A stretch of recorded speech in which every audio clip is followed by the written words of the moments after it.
Hello, happy new year, happy 2017 to everyone. Hope you had a brilliant Christmas break. Mine was pretty good. It was very nice. If you were wondering, I got some good books for Christmas. Always buy academics books for Christmas. It goes down very well. We love reading. Anyway, so Christmas is over. My Christmas tree, you probably can't see it because I just came downstairs into my living room and it's all over the floor. It's collapsed. It's committed suicide. It saved me the job of having to tragically dismantle it because obviously Christmas is over. It's kind of sad. I enjoy Christmas holidays and they're over, they're done. It's back to work. Today I've been spending my day marking students' essays on corporate social responsibility, which is very interesting, but I must admit, like 9 hours later, I'm slightly losing the will to live. Anyway, this time of year, it's always topical to think of New Year's resolutions, things that you're going to do. And like everybody, I've made some New Year's resolutions. I've got many resolutions. I'm going to learn to drive. That's one of them. I'm going to stop biting my nails, which is not going very well. I was biting them a lot today, unconsciously. It's going to be quite a difficult one. I've got nothing left of these things. So I'm going to stop doing that. I'm going to get slightly fitter, as always. That's always one to do, isn't it? So I'm going to be buff, so I can take my top off on Instagram, because no one cares how smart you are on Instagram. You can't photograph a diploma or a PhD certificate very easily, although, you know, the logo on mine's pretty swish. But you can photograph abs, and that gets a lot of likes. That's the world that we live in. And I'm a marketer. I have to respond to the marketplace, I suppose. So there you go. I'm going to get abs. But what I'd like to point out to everyone is that as well as the traditional eat less, drink less, smoke less, do more exercise, get fitter type resolutions, and also those more secret resolutions that people have, which is, it tends to be things like dump your loved one or former loved one that you now can no longer stand to be around and move on. Huge spike in divorces every year around the beginning of January.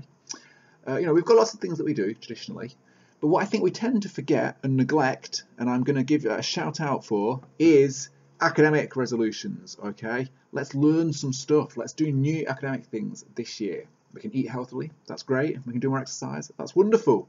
And these things, of course, benefit your brain, which is a huge muscle and depends on the health of your overall body.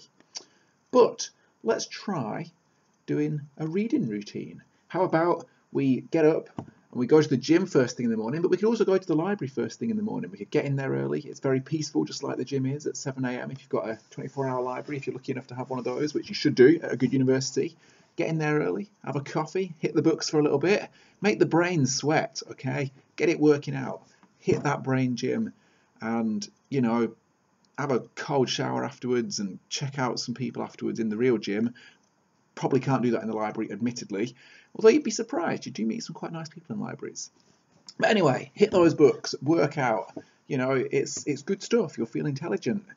Little things like building in a review of the news from a range of good quality news sources every morning or every lunchtime or when you're commuting home on the way back from work, rather than just going on Facebook and Twitter and Instagram and all those things.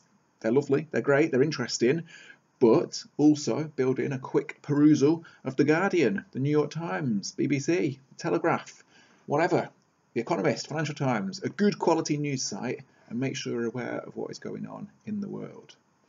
And also things like conversations with fellow students, fellow academics, colleagues, industry people, trendsetters, bloggers, experts, TED Talks, all these sorts of things. Access them. If you don't normally do that, push that and build that into your routine.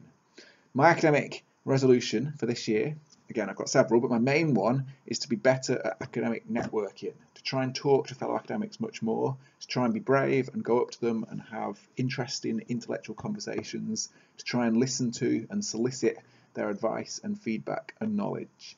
Because I'm a very shy person, I don't like doing things like that, but I'm going to try. Okay, I'm going to force myself to do that, and I'm going to try and build up a routine whereby I do that at least one day per week. I'm thinking I'm going to aim midweek for a Wednesday, because hopefully everyone's in quite a good mood when they've made it to midweek, but they've not completely given up like they do on Friday. They perhaps don't want to have a conversation with me. And I'm going to go and try and approach people either online or via the telephone or in person at my own university, and I'm going to talk to them about possible collaborations. I want their tips, I want their advice, I want their expertise. I want them to tell me about the things that they know about, they're enthusiastic about, and they might be able to help me with. and vice versa. So there you go. Make an academic resolution for 2017. Increase your brain power. Get out there and be a genius.